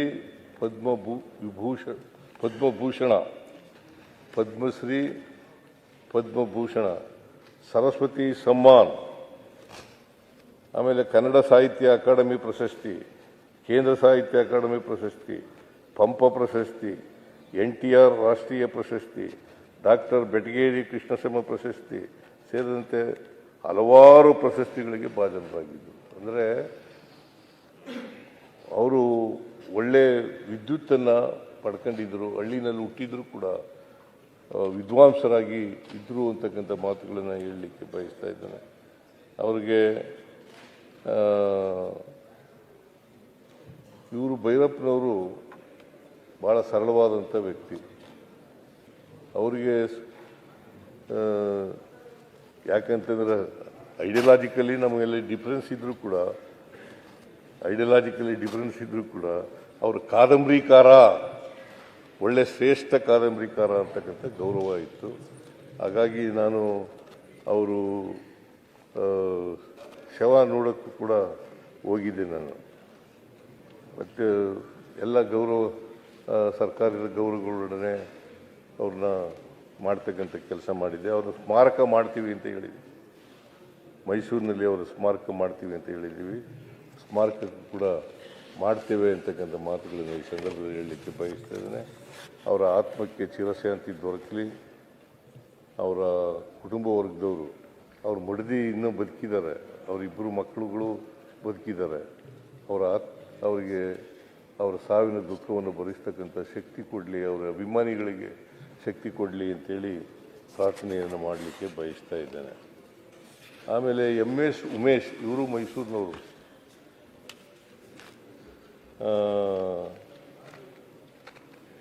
ವೃತ್ತಿ ರಂಗಭೂಮಿಯಿಂದಲೇ ಶುರುವಾಯಿತು ಇರೋದು. ಕಲಾವಿದರು, ಒಳ್ಳೆ ಕಲಾವಿದರು, ಹಾಸ್ಯ ಕಲಾವಿದರು. ಚಲನಚಿತ್ರದಲ್ಲೂ ಕೂಡ ಭಾಗವಹಿಸ್ತಾ ಇದ್ದರು. ಆಮೇಲೆ ಹಿರಣ್ಣಯ್ಯ ಮಿತ್ರ ಮಂಡಳಿ, ಆನಕ್ರು ಅವರ ಜಗಜ್ಯೋತಿ ಬಸವೇಶ್ವರ ನಾಟಕದಲ್ಲಿ ಬಿಚ್ಚಳನ ಮಗನ ಪಾತ್ರ ವಹಿಸಿದರು. ಅದು ಭಾಳ ಉತ್ತಮವಾಗಿತ್ತು ಅಂತೇಳಿ ಹೇಳ್ತಾರೆ. ಗುಬ್ಬಿ ವೀರಣ್ಣ, ಕೆ ಹಿರಣ್ಣಯ್ಯ, MC ಮಹದೇವಸ್ವಾಮಿ ಅಂತಹ ರಂಗ ದಿಗ್ಗಜರೊಡನೆ ಆ ಗರಡಿನಲ್ಲಿ ತಯಾರಾಗಿದ್ದಂಥವರು. ಇವರು ಇತ್ತೀಚೆಗೆ ನಿಧನರಾಗಿದ್ದರು. ನಾನು ಕೂಡ ಹೋಗಿದ್ದೆ. ಸುಮಾರು 700ಕ್ಕೂ ಹೆಚ್ಚು ಚಲನಚಿತ್ರಗಳಲ್ಲಿ ಅಭಿನಯಿಸಿದ್ದಾರೆ. ತಿಮ್ರಾಯಿ ಅನ್ನೋದು ಭಾಳ ಫೇಮಸ್. ಅದು ತಿಮ್ರಾಯಿ ಉತ್ತಮ ಪೋಷಕ ನಟ ಅಂತೇಳಿ ಪ್ರಶಸ್ತಿ ಪಡೆದಿದ್ದಾರೆ. ಅನೇಕ ನಾಟಕ ಪ್ರಶಸ್ತಿಗಳನ್ನು, ನಾಟಕ ಅಕಾಡೆಮಿ ಪ್ರಶಸ್ತಿ, ಮಹಾನಗರ ಪಾಲಿಕೆ ಪ್ರಶಸ್ತಿ, ವಿಶ್ವೇಶ್ವರಯ್ಯ ಪ್ರತಿಷ್ಠಾನ ಪ್ರಶಸ್ತಿ ಸೇರಿದಂತೆ ಹಲವು ಪ್ರಶಸ್ತಿಗಳು ಇವರಿಗೆ ಭಾಜನರಾಗಿದ್ದರು. ಅಂಥ ಒಬ್ಬ ಹಾಸ್ಯ ಕಲಾವಿದ ನಮ್ಮ ಮೈಸೂರಿನವರು ಅನ್ನೋದು ನನಗೆ ಸ್ವಲ್ಪ ಜಾಸ್ತಿ ಒಡನಾಟ ಇತ್ತು. ಹಾಗಾಗಿ ಅಂಥವರು ನಮ್ಮನ್ನು ಅಗಲಿದ್ದಾರೆ. ಅವರ ಆತ್ಮಕ್ಕೆ ಚಿರಶಾಂತಿ ದೊರಕಲಿ. ಅವರ ಕುಟುಂಬ ವರ್ಗದವರಿಗೆ ಒಬ್ಬ ಮಗ ಮತ್ತು ಮಗಳು, ಮಗ ತೀರೋಗ್ಬಿಟ್ರು, ಮಗಳಿದ್ದಾಳೆ, ಈಗಲೂ ಕೂಡ ಇದ್ದಾಳೆ. ಅವಳು ಕೂಡ ಸಿನಿಮಾದಲ್ಲಿ ನಟನೆ ಮಾಡ್ತಾ ಇದ್ಲು. ಅವರ ಆತ್ಮಕ್ಕೆ ಚಿರಶಾಂತಿ ದೊರಕಲಿ, ಅವರ ಸಾವಿನ ದುಃಖ ಭರಿಸ್ತಕ್ಕಂಥ ಶಕ್ತಿ ಕೊಡಲಿ ಅವರಿಗೆ ಅಂತೇಳಿ ಪ್ರಾರ್ಥನೆ ಮಾಡಿ ನನ್ನ ಮಾತುಗಳನ್ನು ಮುಗಿಸ್ತೇನೆ. ನೀವು ತಂದಿರ್ತಕ್ಕಂಥ ನಿರ್ಣಯಕ್ಕೆ ಬೆಂಬಲ ಕೋರಿ ನನ್ನ ಮಾತುಗಳನ್ನು ಮುಗಿಸ್ತೇನೆ. ಪ್ರತಿಪಕ್ಷ ನಾಯಕರು, ಇದು ಸಂತಾಪ ಮತ್ತು ಸಂದರ್ಭ ನಡೀತಾ ಇದೆ. ಅದರ ಗೌರವ ಮತ್ತು ಪಾವಿತ್ರ್ಯವನ್ನು ಎಲ್ಲ ಸದಸ್ಯರು ಕಾಪಾಡಬೇಕು ಅಂತ ಕೇಳ್ತಾರೆ. ಅಲ್ಲ, ಸಂತಾಪ ಇವತ್ತು ನಡೀತಾ ಇದೆ. ಅವರ ಕುಟುಂಬಸ್ಥರು, ಊರವರೆಲ್ಲರೂ ನೋಡ್ತಾ ಇರ್ತಾರೆ. ಸೊ ಇದರ ಒಂದು ಈ ಸಂತಾಪದ ಒಂದು ಪಾವಿತ್ರತೆ ಏನಿದೆ ಮತ್ತು ಅವರ ಗೌರವ ಏನಿದೆ ಅದನ್ನು ಉಳಿಸುವಂಥ ಕೆಲಸ ಎಲ್ಲ ಸದಸ್ಯರು ಮಾಡಬೇಕು. ಸನ್ಮಾನ್ಯ ಅಧ್ಯಕ್ಷರೇ, ತಾವು ತಂದಿರುವಂಥ ಈ ಸಂತಾಪ ಸೂಚನೆ ನಿರ್ಣಯಕ್ಕೆ ಬೆಂಬಲ ಸೂಚಿಸಿ, ಅದೇ ರೀತಿ ನಮ್ಮ ಎಲ್ಲ ಸದಸ್ಯರುಗಳಿಗೂ ಕೂಡ ಸಲಹೆಯನ್ನು ಕೊಟ್ಟಿದ್ದಾರೆ ಅಂತ ನಾನು ತಿಳ್ಕೊಂಡಿದ್ದೀನಿ. ಅವರ ಕುಟುಂಬಸ್ಥರು ಕೂಡ ಇಲ್ಲಿ ಬಂದು ನೋಡದೇ ಇದ್ರೂ ಕೂಡ ಮಾಧ್ಯಮದಲ್ಲಿ ಅವ್ರು ನೋಡ್ತಾ ಇರ್ತಾರೆ. ಸೊ ಈ ನಡವಳಿಕೆನೂ ಕೂಡ ಇಂಪಾರ್ಟೆಂಟು ಅನಿಸ್ತದೆ. ಇಲ್ಲಿ ನಡೆಯುವಂಥ ನಡವಳಿಕೆನೂ ಕೂಡ ಭಾಳ ಇಂಪಾರ್ಟೆಂಟು. ಯಾಕೆಂದರೆ ನಾವು ಎಲ್ಲರಿಗೂ ಸಂತಾಪ ಸೂಚನೆಯನ್ನು ನಾವು ಮಾಡಲ್ಲ. ಸಮಾಜಕ್ಕೆ ಸೇವೆ ಸಲ್ಲಿಸಿದರೆ ಅವರು ಕಾರ್ಯ ನೆನಪಿನಲ್ಲಿ ಇಟ್ಕೊಬೋದು ಅನ್ನೋರ್ಗೆ ಮಾತ್ರ, ಕೆಲವ್ರಿಗೆ ಮಾತ್ರ ನಾವು ಆಯ್ಕೆ ಮಾಡಿ ಮಾಡೋದು. ಆದರೆ ಎಲೆಮರೆಯ ಕಾಯಿಗಳು ಬೇಕಾದಷ್ಟು ಜನ ಸಮಾಜಮುಖಿಯಾಗಿ ಕೆಲಸ ಮಾಡಿದ್ದಾರೆ. ಸೊ ಅವರೆಲ್ಲರಿಗೂ ನಾವು ಸಂತಾಪ ಮಾಡೋಕ್ಕಾಗಲ್ಲ. ಆದರೆ ಅಂಥ ಸಂದರ್ಭದಲ್ಲಿ ನಾವೆಲ್ಲರೂ ಕೂಡ ನಮ್ಮ ನಡವಳಿಕೆಗಳು ಸರಿ ಇರಬೇಕು ಅನ್ನೋದ್ರ ಬಗ್ಗೆ ತಾವು ಸಲಹೆಯನ್ನು ಕೊಟ್ಟಿದ್ದಾರೆ. ಅದನ್ನು ನಾನು ಸ್ವಾಗತ ಮಾಡ್ತೀನಿ. ಸನ್ಮಾನ್ಯ ಮೇಟಿಯವರು ಸಿಟ್ಟಿಂಗ್ ಸದಸ್ಯರು, ನಮ್ಮ ಜೊತೆನೇ ಶಾಸಕರಾಗಿ ಕೆಲಸ ಮಾಡಿದ್ದಾರೆ. ಅವರು ಬರೋದು ಗೊತ್ತಾಗ್ತಾ ಇರಲ್ಲ, ಹೋಗೋದು ಗೊತ್ತಾಗ್ತಾ ಇರಲ್ಲ. ಮುಖ್ಯಮಂತ್ರಿಗಳು ಹೇಳಿದ ರೀತಿ ಭಾಳ ಸಜ್ಜನ ಇರೋ ವ್ಯಕ್ತಿ. ಅವರ ಕೆಲಸ ಆಯಿತು, ಅವ್ರ ಕಾರ್ಯ ಆಯಿತು, ಅವ್ರ ವಿಚಾರ ಮಾತ್ರ ಅವರು ಚರ್ಚೆ ಮಾಡ್ತಾಯಿದ್ರು. ಆ ಥರದ ವ್ಯಕ್ತಿತ್ವವನ್ನು ಮೇಟಿಯವರು ಹೊಂದಿದ್ರು. ಸೊ ಅವರು ಭಾಳ ಕೆಳಮಟ್ಟದಿಂದ ರಾಜಕೀಯಕ್ಕೆ ಬಂದಿದ್ದಾರೆ. ಏನೋ ಒಂದು ಇನ್ಫ್ಲೂಯೆನ್ಸ್ ಆಗಿ ಬಂದವರು ಅಂತ ನನಗನ್ಸಿಲ್ಲ. ಭಾಳ ಕೆಳಮಟ್ಟದಿಂದ, ಗ್ರಾಮ ಪಂಚಾಯಿತಿಯಿಂದ, ಅದೇ ರೀತಿ ಅಭಿವೃದ್ಧಿ ಪ್ರಾಧಿಕಾರ, DCC ಬ್ಯಾಂಕು, MLA ಆಗಿ, ಮಂತ್ರಿಯಾಗಿ, ಲೋಕಸಭಾ ಸದಸ್ಯರಾಗಿ ಎಲ್ಲ ರಂಗದಲ್ಲೂ ಕೆಲಸ ಮಾಡಿದ್ದಾರೆ. ಯಾಕಂದರೆ ಬಾಗಲಕೋಟೆ ಜಿಲ್ಲೆಯಲ್ಲಿ ಜಾತಿ ಇರ್ಬೋದು, ಧರ್ಮ ಇರ್ಬೋದು, ಇವೆಲ್ಲವನ್ನ ಮೀರಿ ಗೆಲ್ತಾ ಇದ್ರು ಅವರೆಲ್ಲರೂ ಕೂಡ. ಆ ಥರ ಒಳ್ಳೆ ಸಜ್ಜನ ವ್ಯಕ್ತಿಯಾಗಿದ್ದಾರೆ. ಭಾಳಷ್ಟು ಬಾರಿ 1989ರಿಂದನೂ ಕೂಡ 2025ರವರೆಗೂ ಕೂಡ ಅವರು ಶಾಸಕರಾಗಿ ನಮ್ಮ ಮಧ್ಯೆ ಕೆಲಸ ಮಾಡಿದ್ದಾರೆ, ಸಚಿವರಾಗಿ ಕೆಲಸ ಮಾಡಿದ್ದಾರೆ. ಈಗಾಗಲೇ ಮುಖ್ಯಮಂತ್ರಿ ಹೇಳಿದ್ದಾರೆ, ಬಹಳ ಆತ್ಮೀಯರಾಗಿದ್ದಂಥವರು, ಅಭಿಮಾನಿಯಾಗಿದ್ದಂಥವರು. ಅವರ ಅಭಿಮಾನ ಒಬ್ಬರನ್ನ ಕಳ್ಕೊಂಡಿದ್ದೀನಿ ಅನ್ನೋ ಮಾತನ್ನು ಕೂಡ ಹೇಳಿದ್ದಾರೆ. ಅವರು ಕೂಡ ಆ ಕ್ಷೇತ್ರದ ಜನರ ಪರವಾಗಿ ಕೆಲಸ ಮಾಡಿದ್ದಾರೆ. ಸೊ ಅವರಿಗೆ ನಾನು ನನ್ನ ಸಂತಾಪವನ್ನು ಸೂಚನೆ ಮಾಡ್ತಾ ಇದ್ದೀನಿ. ಎರಡನೇದಾಗಿ ಸನ್ಮಾನ್ಯ ದೇವರಾಜ್ ಅವರ ನನ್ನ ಪಕ್ಕದ ಕ್ಷೇತ್ರ, ನನ್ನ ಪಕ್ಕದಲ್ಲಿ ಚಿಕ್ಕಪೇಟೆ ಶಾಸಕರಾಗಿದ್ದರು. ನಾನು ಮೊನ್ನೆ ಹೋದಾಗ ಹೇಳಿದೆ, ಅವ್ರ ಕುಟುಂಬದ ಜೊತೆ ಹೇಳ್ತಾ ಇದ್ದೆ, ಅವರು ವಿಧಾನಸಭಾ ಅಧಿವೇಶನದಲ್ಲಿ ಜಾಸ್ತಿ ಇರೋದಕ್ಕಿಂತ ಲಾಂಜಲ್ಲೇ ಜಾಸ್ತಿ ಇರ್ತಾಯಿದ್ರು. ಅವ್ರು ಸ್ವಲ್ಪ ಚಟ, ಸ್ವಲ್ಪ ಸ್ಮೋಕಿಂಗ್ ಇದು, ಯಾವಾಗೂ ಅಲ್ಲೇ ಕೂತ್ಕೊತಾ ಇದ್ರು. ನಾವು ಬೇಡ ಅಂದರೂ ಕಾಫಿ ತರಿಸಿ, ಅಣ್ಣ ಗುರು ಕೂತ್ಕೋ ಅಂತೇಳಿ ನಮ್ಮನ್ನು ಹೇಳ್ಕೊತಾ ಇದ್ರು. ಅವ್ರ ಜೊತೆ ಕೂತ್ಕೊಂಡು ಕಾಫಿ ಕೊಡಿಸಿ ಎಲ್ಲರ ಜೊತೆ. ಅವ್ರಿಗೇನು ನನಗನ್ಸುತ್ತೆ ಯಾರ ಜೊತೆನೂ ದ್ವೇಷ ಆ ಥರದ ಭಾವನೆ ಇಲ್ಲ. ಕೊನೆವರೆಗೂ ನಾನು ನೋಡಿದ್ದೀನಿ, ಕೊನೆವರೆಗೂ ಅವ್ರ ಜೊತೆ ಇದ್ದೀನಿ. ನನ್ನ ಮೊದಲನೇ ಚುನಾವಣೆ, ನಾ ಹೇಳ್ಬೋದೋ ಗೊತ್ತಿಲ್ಲ, ನನ್ನ ಮೊದಲನೇ ಚುನಾವಣೆ ನಾನು ಫಸ್ಟ್ ನಿಂತಾಗ ನಾನು ಯಾರಿಗೂ ಪರಿಚಯನೇ ಇರಲಿಲ್ಲ, ಗೊತ್ತಿರಲಿಲ್ಲ. ನನ್ನ ವಿರುದ್ಧ ನಿಂತಂಥವರು ಮಾಜಿ ಮಂತ್ರಿಗಳು ನಿಂತಿದ್ರು ಆ ಸಂದರ್ಭದಲ್ಲಿ. ಸೊ ನನಗೆ ಅವಾಗ ದೊಡ್ಡ 14 ಲಕ್ಷ ಇದು, ನಾನು ನೋಡೋಕ್ಕೆ ಆಗ್ತಾ ಇರಲಿಲ್ಲ ಮತದಾರನ. ಅಂಥ ಸಂದರ್ಭದಲ್ಲಿ ಆ ಏರಿಯಾ ಎಲ್ಲ ಇವ್ರದೇ ಕಬ್ಜಾ, ಆ JP ನಗರ, ಬನಶಂಕರಿ ಎಲ್ಲ ಇವರೇ ಒಂಥರ ನೋಡ್ತಾ ಇದ್ದಿದ್ದು. ಕಾಂಗ್ರೆಸ್ ಪಾರ್ಟಿ ಅವ್ರನ್ನ ಇನ್ಚಾರ್ಜ್ ಹಾಕ್ಬಿಟ್ಟೆ ಅವರಲ್ಲಿ. ಸೊ ನನಗೆ ಅಲ್ಲಿ ಯಾರು ಬೂತ್ ಹತ್ರ ಒಬ್ಬರು ಕೂತ್ಕೊಳ್ಳೋಕ್ಕೂ ಬಿಡ್ತಾ ಇರಲ್ಲ ಮನುಷ್ಯ, ಒಬ್ಬರನ್ನು. ಆ ಸಂದರ್ಭದಲ್ಲಿ ಅಲ್ಲಿ KM ನಾಗರಾಜ್ ಇದ್ದಾರೆ, ಈಗೂ KM ನಾಗರಾಜ್. ನಾನು ಹೋಗಿ ಹೇಳಿದೆ, ಅಣ್ಣ ಈ ಥರ ಆಗಿದೆ ಅಂತ. ಅವ್ರು ಕರೆದು ಹೇಳಿದ್ರು, ನೋಡಪ್ಪ ಚುನಾವಣೆ ಅವ್ರು ಕೆಲಸ ಮಾಡಲಿ, ನಿಂದೇನೈತೆ ನೀನು ಕೆಲಸ ಮಾಡು ಅಂತ ಹೇಳಿದ್ರು. ಆ ಚುನಾವಣೆ ನಾನು ಗೆದ್ದೆ, ಅದು ಬೇರೆ ಪ್ರಶ್ನೆ. ಅಂದರೆ ಅದು ಫ್ರೆಂಡ್ಶಿಪ್ಪು, ಆ ಥರದ ಒಂದು ಸ್ನೇಹನೂ ಕೂಡ ಅವ್ರ ಹತ್ರ ಇತ್ತು. ಸೊ ಮೊನ್ನೆ ಅವರು, ನನಗೂ ಆಶ್ಚರ್ಯ, ಹುಟ್ಟದ ಹಬ್ಬ ಆಚರಣೆ ಮಾಡೋಕ್ಕೂ ಅವರು ದೇವಸ್ಥಾನಕ್ಕೆ ಹೋದರು, ಚಾಮುಂಡೇಶ್ವರಿ ದೇವಸ್ಥಾನಕ್ಕೆ. ಅವಾಗೂ ದೇವಸ್ಥಾನ ಭಕ್ತಿ ಅವರು ರೆಗ್ಯುಲರ್. ಪಾಪ ನನಗೆ ಅವರು ಮಣ್ಣಾದಾಗ, ಅವರು ಹುಟ್ಟಿದ ದಿನನೇ ಮಣ್ಣಾಗಿದ್ದು, ಅವರು ಅಲ್ಲಿ ಮಣ್ಣಾಗಿದ್ದು ಕೂಡ ಹುಟ್ಟಿದ ದಿನನೇ. ಭಾಳ ಅವರ ಮಗನೂ ಕೂಡ ಸದಸ್ಯರಾಗಿದ್ದರು, ಕಾರ್ಪೊರೇಷನ್ನಲ್ಲಿ ಸದಸ್ಯರಾಗಿ ಸೇವೆನೂ ಮಾಡಿದ್ದಾರೆ ಅನಿಸುತ್ತೆ. ಅವರು ನಮಗೂ ಕೂಡ ದೇವರಾಜವರು ಆತ್ಮೀಯರಾಗಿದ್ದರಿಂದ ನಾನು ಕೂಡ ಅವ್ರ ಸಂದರ್ಭದಲ್ಲಿ ಹೋಗಿದ್ದೆ. ಭಾಳ ನೋವಿನ ಸಂಗತಿ. ಅವರ ಆತ್ಮಕ್ಕೂ ಅವರ ಕುಟುಂಬಕ್ಕೂ ಈ ದುಃಖವನ್ನು ಭರಿಸುವಂಥ ಶಕ್ತಿ ನೀಡಲಿ ಅಂತೇಳಿ ದೇವರಲ್ಲಿ ಪ್ರಾರ್ಥನೆ ಮಾಡ್ತೀನಿ. ಅದೇ ರೀತಿ ಶಿವಶಂಕರಪ್ಪ ಗೌಡ ಪಾಟೀಲ್ರವರು ಕೂಡ 11ನೇ ವಿಧಾನಸಭಾ ಚುನಾಯಿತರಾಗಿದ್ದರು. ರೈತರ ಧ್ವನಿಯಾಗಿ ಕೆಲಸ ಮಾಡಿದ್ದಾರೆ, ಪದವೀಧರರಾಗಿ, ಕೃಷಿಕರಾಗಿ ಸಮಾಜ ಸೇವೆಯನ್ನು ಮಾಡಿದ್ದಾರೆ. ಅವ್ರಿಗೂ ಕೂಡ ನಾನು ಈ ಸಂದರ್ಭದಲ್ಲಿ ಸಂತಾಪವನ್ನು ಸೂಚನೆ ಮಾಡ್ತೀನಿ. ಇನ್ನೊಂದು ಭಾಳ ಪ್ರಮುಖವಾಗಿ ಸಾಲುಮರದ ತಿಮ್ಮಕ್ಕ. ಕರ್ನಾಟಕದಲ್ಲಿ ನನ್ನ ಹೆಸರು ಗೊತ್ತೇ ಇಲ್ಲದೆ ಇರ್ಬೋದು, ಭಾಳಷ್ಟು ರಾಜಕಾರಣಿಗಳ ಹೆಸರು ಗೊತ್ತಿಲ್ಲದೆ ಇರ್ಬೋದು, ಆದರೆ ಸಾಲುಮರದ ತಿಮ್ಮಕ್ಕ ಗೊತ್ತಿಲ್ಲದಿರೋ ಅಂಥ ವ್ಯಕ್ತಿನೇ ಇಲ್ಲ ಅಂತ ನಾನು ತಿಳ್ಕೊಂಡಿದ್ದೀನಿ. ಈ ಸಮಾಜದಲ್ಲಿ 1-2 ಥರ ವ್ಯಕ್ತಿಗಳಿರ್ತಾರೆ. ಒಬ್ಬ ವ್ಯಕ್ತಿ ಸತ್ತಾಗ ಹೇಳ್ತಾರೆ, ಯಾಕಪ್ಪ ಇಷ್ಟು ಬೇಗ ಸತ್ತುಬಿಟ್ಟ ಅಂತ, ಅದೊಂದು ಕ್ಯಾಟಗರಿ. ಇನ್ನೊಂದು ಕ್ಯಾಟಗರಿ ಇದೆ, ಯಾಕಪ್ಪ ಇವನು ಬದುಕಿದ್ದಾನೆ ಅಂತ ಹೇಳುವಂಥ ಕ್ಯಾಟಗರಿನೂ ಇದ್ದಾರೆ. ಅವರು ಈ ಮೊದಲನೇ ಸಾಲಿಗೆ ಸೇರುವಂಥವ್ರು. ಸಾಲುಮರದ ತಿಮ್ಮಕ್ಕ ನಾನು ಕೇಳಿದೆ ಮೊನ್ನೆ ಇದಾದಾಗ, ಪರಮೇಶ್ವರ್ಗೂ ಗೊತ್ತಿದೆ ಅವರ ಕ್ಷೇತ್ರದ ಅವರು. ಆ ಇಡೀ ರೋಡು ಬಿಸಿಲನ್ನೇ ಕಾಣಲ್ಲಂತೆ ಇವತ್ತುವರೆಗೂ. ಆ ಇಡೀ ರಸ್ತೆ, ಸುರೇಶ್ ಕುಮಾರ್ ಹೇಳಿದ ಜ್ಞಾಪಕ ನಾನು, ಇಡೀ ರಸ್ತೆ ಅದು ಸೂರ್ಯನ ಕಿರಣಗಳು ಬೀಳಲ್ಲಂತೆ, ಅಷ್ಟು ಒತ್ತಾಗಿ ಆಲದ ಮರಗಳನ್ನು ಎತ್ತಿದ್ದಾರೆ. ನಾವು ನೆನೆಸ್ಕೊಬೇಕು, ಸಾಲುಮರದ ತಿಮ್ಮಕ್ಕನ ಜೊತೆ ಅವರ ಪತಿಯನ್ನು ನಾವು ನೆನೆಸ್ಕೊಬೇಕು. ಅವರ ಪತಿನೂ ಕೂಡ ಪ್ರತಿದಿನ ನೀರನ್ನು ಒತ್ತು ತಗೊಂಡು, ಈಗ ಥರ ಅವಾಗ ಪೈಪ್ ಸಿಸ್ಟಮ್ ಇರಲಿಲ್ಲ, ಡ್ರಿಪ್ ಸಿಸ್ಟಮ್ ಇರಲಿಲ್ಲ, ಏನೂ ಇರಲಿಲ್ಲ. ಅಂಥ ಸಂದರ್ಭದಲ್ಲಿ ಪ್ರತಿದಿನ ಬಿಂದಿಗೆ ಹೊತ್ಕೊಂಡು ಅವ್ರ ಗಂಡ ಹೆಂಡತಿ ಇಬ್ಬರೂ ಕಿಲೋಮೀಟರ್ ಗಟ್ಟಲೆ ಆಲದ ಮರ ಹಾಕಿದ್ದಾರೆ. ಇವತ್ತು ಸಾಲುಮರದ ತಿಮ್ಮಕ್ಕ ನಮ್ಮ ಜೊತೆ ಇಲ್ಲ, ಆದರೆ ಆಲದ ಮರ ಇನ್ನೂ ಬದುಕಿದೆ, ಇನ್ನೂ ನೆರಳು ಕೊಡ್ತಾ ಇದೆ. ಅಲ್ಲಿ ಹೋದಾಗೆಲ್ಲ ಜನ ಹೇಳ್ತಾರೆ, ಇದು ಸಾಲುಮರದ ತಿಮ್ಮಕ್ಕನ ಮರ ಅಂತ ಹೇಳ್ಬಿಟ್ಟು. ಆ ಥರದ ಒಂದು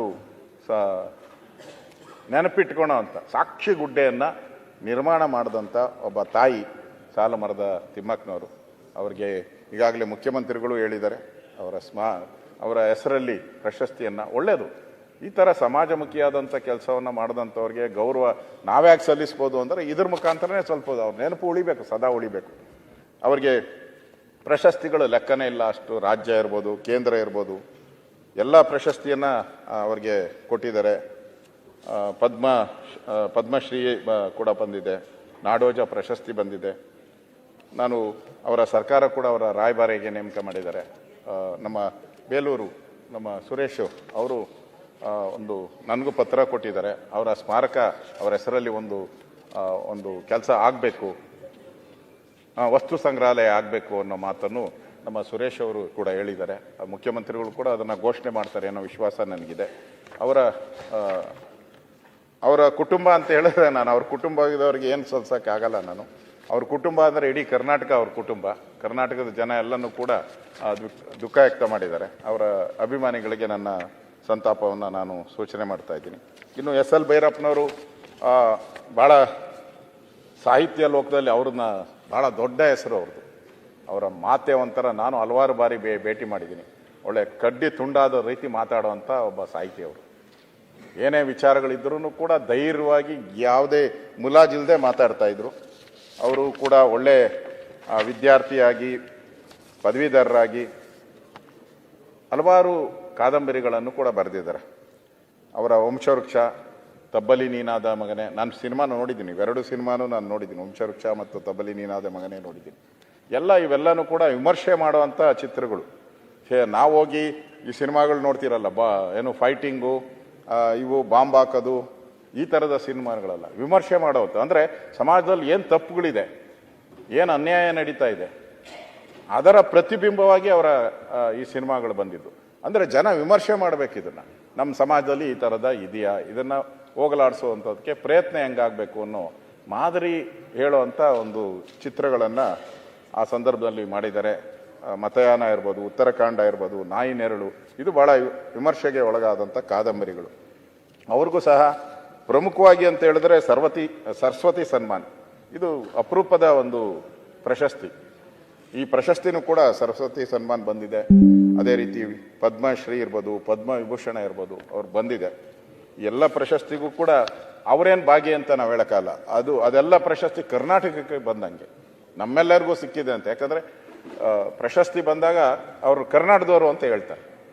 ಕೇಂದ್ರದ ಪ್ರಶಸ್ತಿಗಳು ಬಂದಾಗ ಅದು ಹೆಮ್ಮೆ ನಮಗೆ. ಆ ಥರದ ಒಂದು ಪ್ರಶಸ್ತಿನೂ ಕೂಡ ನಮಗೆ, ನಮ್ಮ ರಾಜ್ಯಕ್ಕೆ ತಂದಿದ್ದಾರೆ. ಅವ್ರಿಗೂ ಸಿಕ್ಕಿದೆ. ಕೊನೆಯ ದಿನಗಳಲ್ಲಿ ಅವರು ಬೆಂಗಳೂರಲ್ಲಿ ಬಂದು ವಿಶ್ರಾಂತಿ ಪಡಿತಾ ಇದ್ರು. ನನಗೆ ಒಬ್ಬರು ಪತ್ರಕರ್ತರು, ಎಡಿಟರ್, ಅವರು ಅವ್ರನ್ನ ನೋಡ್ತಾ ಇದ್ರು. ಅವತ್ತು ಕೂಡ ಪ್ರತಿದಿನ ಬೆಳಗ್ಗೆ ವಾಕಿಂಗ್ ಮಾಡಿ ಆರಾಮ್ಸೆ ಬಂದು ತಿಂಡಿ ತಿಂದು ಹೋಗ್ತಾ ಇದ್ರು. ಸಡನ್ನಾಗಿ ಅವ್ರಿಗೆ ಸಮಸ್ಯೆ ಆದಾಗ ಅಲ್ಲಿನ ಆಸ್ಪತ್ರೆ ಸೇರಿದ್ರು. ಅವರು ತೀರ್ಕೊಂಡಿದ್ದಾರೆ. ಅವರು ಕೂಡ ಮೈಸೂರಿನವರು, ಮೈಸೂರಲ್ಲೇ ವಾಸ ಆಗಿದ್ದರು. ಅವರ SL ಭೈರಪ್ಪನವರಿಗೂ ಕೂಡ ನಾನು ಭಾಳ ದುಃಖ ವ್ಯಕ್ತ ಮಾಡಿ ಅವರ ಕುಟುಂಬಕ್ಕೆ ಈ ದುಃಖವನ್ನು ಭರಿಸುವಂಥ ಶಕ್ತಿ ನೀಡಲಿ ಅಂತೇಳಿ ಭಗವಂತನಲ್ಲಿ ಪ್ರಾರ್ಥನೆ ಮಾಡ್ತಾ ಇದ್ದೀನಿ. ಉಮೇಶ್ ಅವರು ಹಾಸ್ಯ ಕಲಾವಿದರು. ಅವ್ರ ಜೀವನದಲ್ಲಿ ಏನು ಕಷ್ಟ ಇದೆಯೋ ಗೊತ್ತಿಲ್ಲ, ಆದರೆ ಅಂತೂ ನಗಿಸ್ತಾ ಇದ್ರು. ಅವ್ರ ಕೆಲವು ಸಿನಿಮಾ ಅಂತೂ ಕೂಡ ಇನ್ನೂ ಭಾಳ ಜನ ನೋಡಿ ನಗೋವಂಥ ಸಿನಿಮಾಗಳು ಕೊಟ್ಟಿದ್ದಾರೆ. ಭಾಳಷ್ಟು ಪ್ರಶಸ್ತಿಗಳು ಕೂಡ ಬಂದಿದೆ ಅವರಿಗೆ. 700ಕ್ಕೂ ಹೆಚ್ಚು ಚಿತ್ರಗಳಲ್ಲಿ ಭಾಗಿಯಾಗಿದ್ದಾರೆ. ಸೊ ಒಬ್ಬ ನಗಿಸುವಂಥ ಕಲಾವಿದ, ಚಲನಚಿತ್ರರಂಗದಲ್ಲಿ ಒಳ್ಳೆಯ ಹೆಸರನ್ನು ಮಾಡಿದ್ದಾರೆ. ಸೊ ಅವರು ಕೂಡ 30/11/2025 ನಿಧನರಾಗಿದ್ದಾರೆ. ಇವರೆಲ್ಲ ಕುಟುಂಬಕ್ಕೂ ನಾನು ಕೂಡ, ಯಾರ್ಯಾರು ಇವತ್ತು ನಾವು ಸಂತಾಪ ಸೂಚನೆಯನ್ನು ಕೊಡ್ತಾ ಇದ್ದೀರಿ, ಅವರೆಲ್ಲ ಕುಟುಂಬಕ್ಕೂ ಅವರು ಮಾಡಿರುವಂಥ ಸೇವೆ, ಕರ್ನಾಟಕಕ್ಕೆ ಮಾಡಿರುವಂಥ ಸೇವೆ, ಅವರ ಸೇವೆಯನ್ನು ನಾವೆಲ್ಲರೂ ಕೂಡ ನೆನಪು ಮಾಡ್ಕೊಳ್ಳೋಣ. ಸಾಧ್ಯ ಆದರೆ ಸರ್ಕಾರನೂ ಕೂಡ ಅವರಿಗೆ ಅವರ ಹೆಸರು ಉಳಿಯೋ ರೀತಿ ಮಾಡುವಂಥ ಪ್ರಯತ್ನವನ್ನು ಕೂಡ ಸರ್ಕಾರನೂ ಕೂಡ ಮಾಡಲಿ ಅನ್ನೋ ಮಾತನ್ನು ಹೇಳಿ ನಿರ್ಣಯಕ್ಕೆ ನನ್ನ ಬೆಂಬಲವನ್ನು ಸೂಚಿಸಿ ನಾನು ಮಾತು ಮುಗಿಸ್ತಾ ಇದ್ದೀನಿ. ಧನ್ಯವಾದ.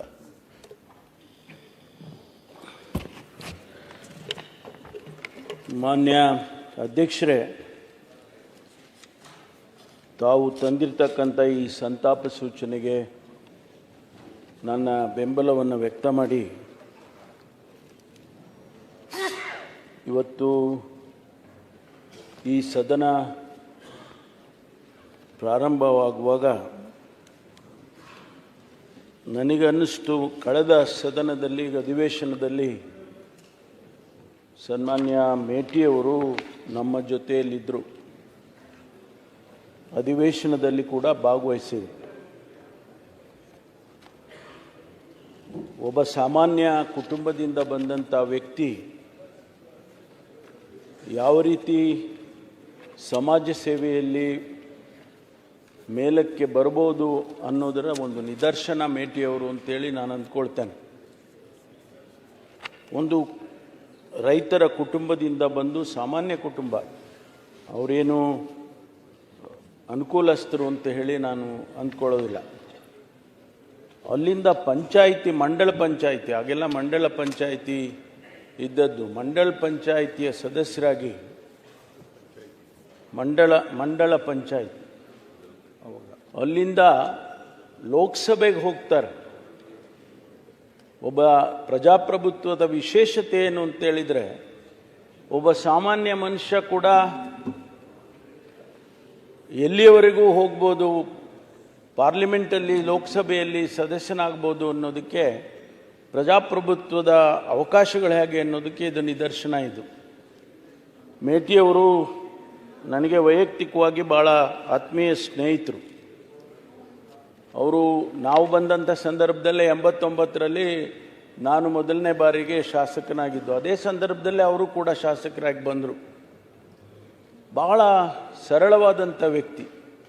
ಒಂದು ದಿವಸ ಅವರು ಗಡ್ಸಾಗಿ ಮಾತಾಡಿದ್ದು ನೋಡಿಲ್ಲ ನಾನು. ಒಬ್ಬ ಸಜ್ಜನ. ಮಾನ್ಯ ಮುಖ್ಯಮಂತ್ರಿಗಳು ಹೇಳುವಾಗ ಲಾಯಲ್ಟಿ ಬಗ್ಗೆ ತಾವು ಹೇಳಿದ್ರಿ. ಬಹುಶಃ ಮಾನ್ಯ ಮುಖ್ಯಮಂತ್ರಿಗಳಿಗೆ, ಸಿದ್ದರಾಮಯ್ಯನವರಿಗೆ ಇನ್ನೊಬ್ಬ ಲಾಯಲ್ ಆಗಿದ್ದಂಥ ವ್ಯಕ್ತಿ ಇರ್ಲಿಕ್ಕೆ ಸಾಧ್ಯ ಇಲ್ಲ. ಅಷ್ಟು ಲಾಯಲ್.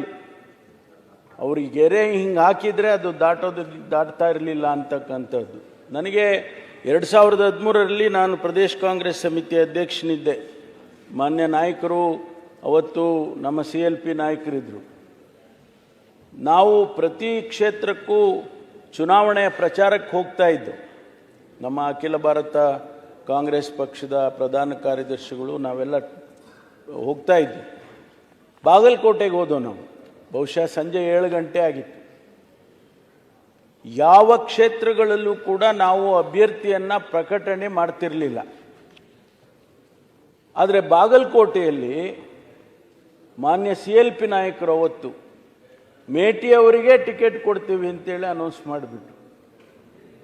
ಅಂದರೆ ಲಾಯಲ್ಟಿ ಬಗ್ಗೆ ನಾನು ಹೇಳ್ತೇನೆ.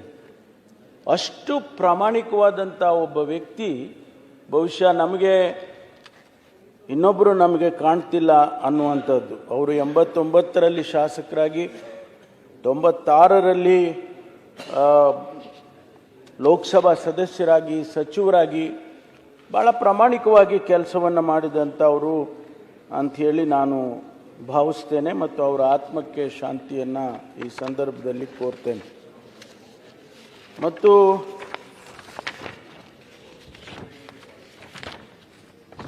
ದೇವರಾಜ್ ಅವರು ಕೂಡ 89ರಲ್ಲೇ ಬಂದಂಥವ್ರು ಶಾಸಕರಾಗಿ, ಒಬ್ಬ ಕಾರ್ಪೊರೇಟ್ರಾಗಿ. ಭಾಳ ಸಾಮಾನ್ಯ ಕುಟುಂಬ ಅವರದ್ದು ಕೂಡ. ಅವರು ಈ ಹೂವನ್ನು ಮಾರ್ತಾರಲ್ಲ,